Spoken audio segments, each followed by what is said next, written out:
where sits Ole Miss, who just 1-2 in the SEC, a 5-2 record overall, sitting at 12th? Certainly not where the Ole Miss Rebels thought they were going to be to start the year. And let's talk about those Ole Miss Rebels, because they've got Oklahoma this weekend at home, back in Vaught-Hemingway Stadium. And what we can see from them, or expect to see from them, is a team that's going to be hungry, right? Because they've got to bounce back after that loss to LSU, which, with all due respect, it's not an embarrassing loss. It's nothing to hang your hat on, or to be upset about. You lost to LSU in Death Valley.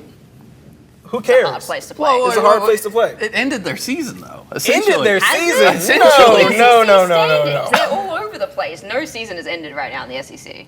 I mean, I don't think that it's not a big deal that they lost to LSU. I don't think LSU lost to USC, right? We've seen what USC is. They're not one of the big, impactful teams in college football.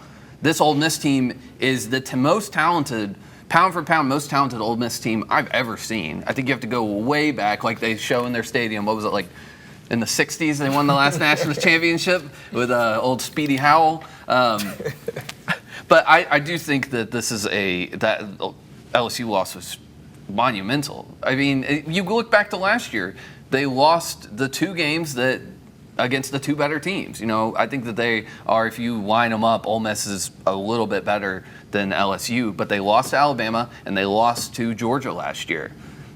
They have two losses already this year. I think the key thing to remember here is, like, we're not as late in the season as we it probably feels. We're only in week 7, right? Everybody in the SEC right now can potentially still lose 1 to 2 games, right? Texas A&M and LSU have to play each other. That's a loss right there. Yes, you do have to play the University of Georgia, and that's going to be a tough game. But you get Georgia in Vaught-Hemingway Stadium, right? You have a defensive front that's been better than anything Ole Miss has had in quite a long time. And you've got one of the most explosive offenses and one of the best quarterbacks in the entire nation. So I think it's all still in front of them. Ole Miss still has, 5 games to play. They get Oklahoma at home. They get Georgia at home. Mississippi State is reeling, right? The Mississippi State shouldn't necessarily be But Dak Prescott was there. He was there at the game.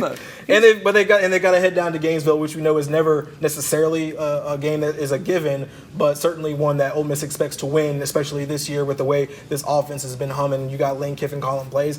There's still plenty to play for in terms of getting into the college football playoff. Now, do you host a playoff game? That one may be out the window, but what we saw Caleb was already thinks they're out the playoffs. what we saw was they handicapped themselves with the Kentucky loss, and so you lost your mulligan essentially. Yeah, I mean, I think Ole Miss wins out. They beat Georgia.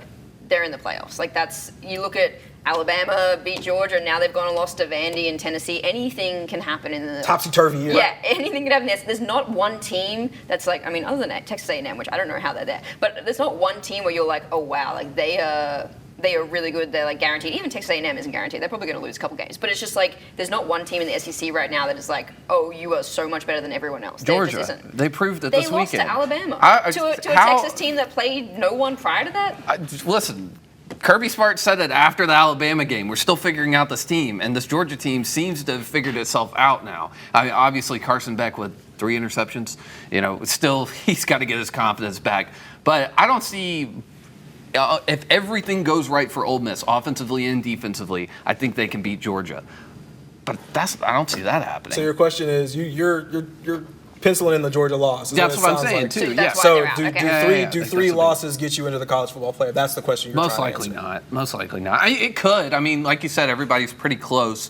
But they're saying 12th in the SEC standings. I mean, I don't know. Maybe. I think that it would be great for Ole Miss. It's like I said, it's the most talented team. Take advantage of it. But I don't see a world in which they beat Georgia. And the last time Georgia played at Ole Miss, I believe, I don't remember the exact year, but Georgia are going to want to get back because it didn't end well for them. So, I don't know. I mean, y'all are positive about Ole Miss.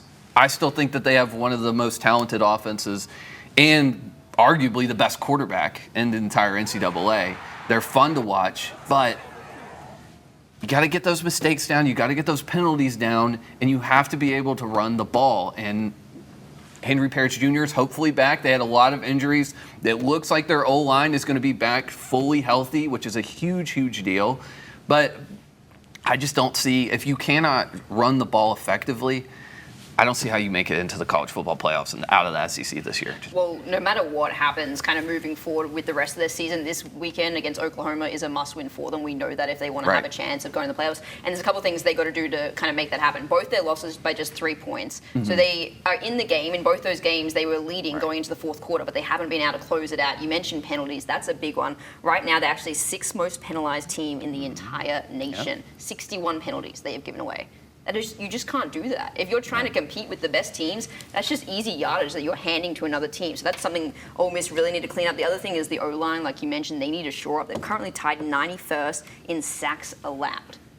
Let Jackson Dart have some time. He's one of the best quarterbacks, like we're mentioning, in the country. But if he's got no time, there's only so much even a really good quarterback can do if he's getting constantly sacks. He was sacked 6 times against LSU. That's not allowed. Like, you can't do that. Harassed against Kentucky as well, which is what a big factor in that game was. You can only do it 1 week at a time, right? They got Oklahoma this weekend, 11 a.m. kick in Vaught Hemingway Stadium. The important thing to note, too, Oklahoma has gotten rid of their offensive coordinator, right? No longer have Seth Luttrell there calling plays. They've got Joe John Finley, the play caller, who's already the co-offensive coordinator, the tight ends coach. So we'll see what the Rebels can do. This quarterbacks weekend. too. Oklahoma, we don't know who's going to be at quarterback because they played 2 different quarterbacks, Jackson Arnold and Michael Hawkins. Hawkins, yeah. You never know. The new play caller, he used to be at Ole Miss back in Lane Kiffin's first season. Kiffin said in his press conference today, it doesn't matter. Like, why is anyone even asking me this question? But, I mean, it's interesting. It's an interesting fact. It's an interesting tie into the game. A lot happening and a lot at stake, as we know. Yeah, well, we look forward to this college football weekend.